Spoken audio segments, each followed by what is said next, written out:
Welcome back to our Small Business 101 series. In this episode, I'll show you how to choose the perfect business idea and write a winning business plan from scratch. If you're ready, let's begin. Choosing a business idea that aligns with your passion, skills, and market demand will make you more likely to succeed. Assessing the market viability of your idea is also vital.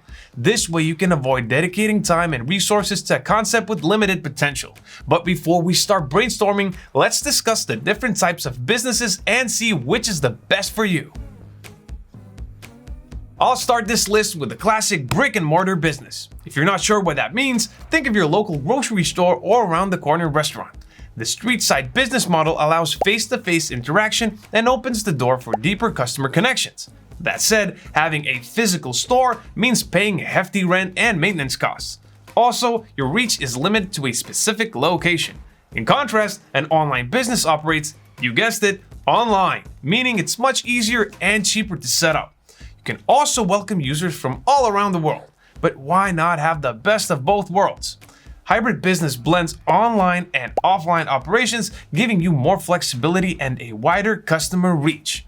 You just have to find the right balance to make it run smoothly. In terms of product types, there are service-based and product-based business models. The first option allows you to help others with your skills, for example, website development, digital marketing, or fitness coaching. Service-based businesses typically have lower upfront costs than product-based businesses since you don't need to invest in physical inventory or manufacturing.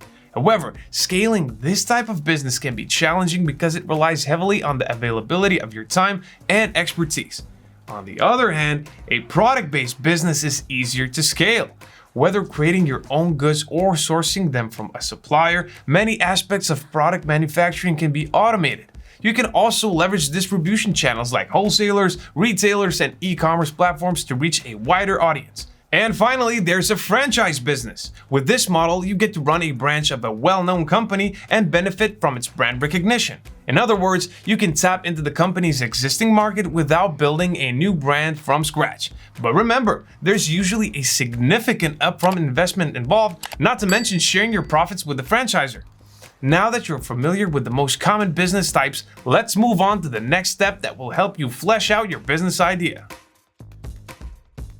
After deciding on a business model, the next step is to develop business ideas. Not only must your concept be unique, but it also must be feasible and profitable. How do you come up with something special? Begin by listing activities that genuinely make you happy.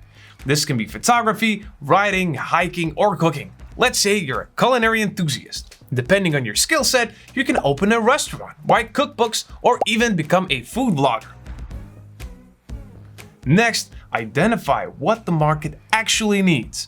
To do that, visit such review sites as Trustpilot or discussion forums like Reddit or Quora. Customers usually share their problems alongside existing solutions and their expectations for a better product or service. This allows you to tailor your business idea to address the pain points and fulfill your customers' needs. Alright, it's time to get a little creative. Another effective method to brainstorm business ideas is the Scamper method, which consists of 7 creative thinking techniques. The first one is substitute. Start by checking out existing products or services within your chosen industry. Then ask yourself, what elements can you change to create better products?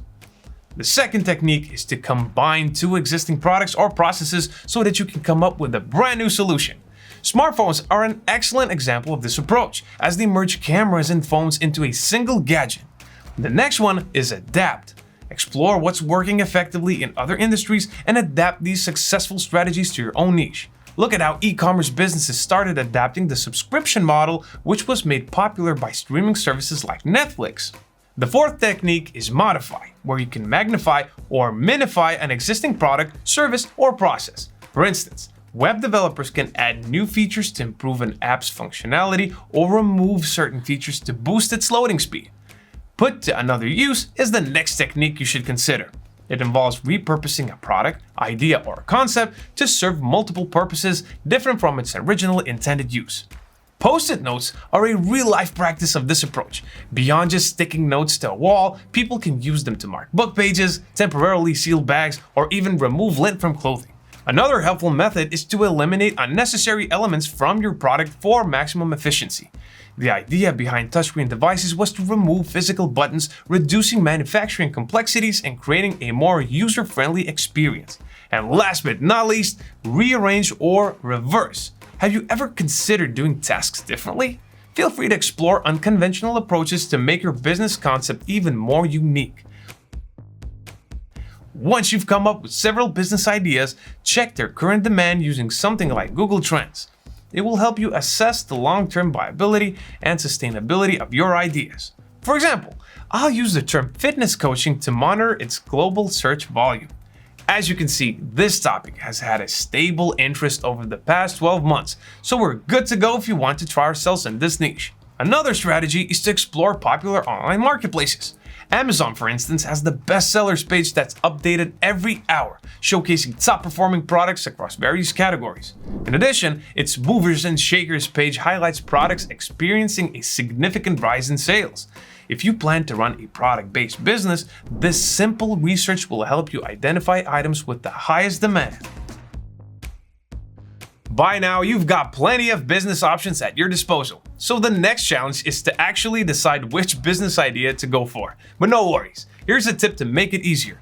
Try creating a decision matrix using Google Sheets. It's a handy tool to compare options based on your priorities. First, decide the most critical factors in your decision making. Let's say you're choosing between starting a bakery, a podcast, or a catering service. You care most about making money, so you give profitability 40% importance. Passion is the second most essential factor with a value of 30%. Skills and competition are equally important, and they both get 15%. Next, score each business idea on a scale of 1 to 5 based on how well they meet each factor. For example, starting a bakery gets 4 for profitability, 5 for passion, 5 for skills, and 3 for competition. Multiply each score by its corresponding importance percentage. After that, add everything up to get the final score for bakery and do the same for the other two options. Ultimately, a business idea with the highest score will be your desirable option. Once you've decided on a business idea, let's get to the planning stage. A small business plan helps you lay out your business goals and strategies. Plus, it's a great way to attract investors, partners, and customers. The first page of your business plan should contain the executive summary. It should briefly explain your vision, mission statement, unique selling points, target market, competitors, financial status, and future goals. This section is your perfect chance to create a captivating intro that will leave potential investors or customers eager to learn more. Up next, the market analysis section should show how your product or service can meet customers' needs and stand out from the competition. Not sure how to perform a proper market analysis? Start by identifying your ideal customers, such as who they are, what they're like, and what they need. Once that's done, conduct surveys, interviews, or focus groups with potential customers to understand them better.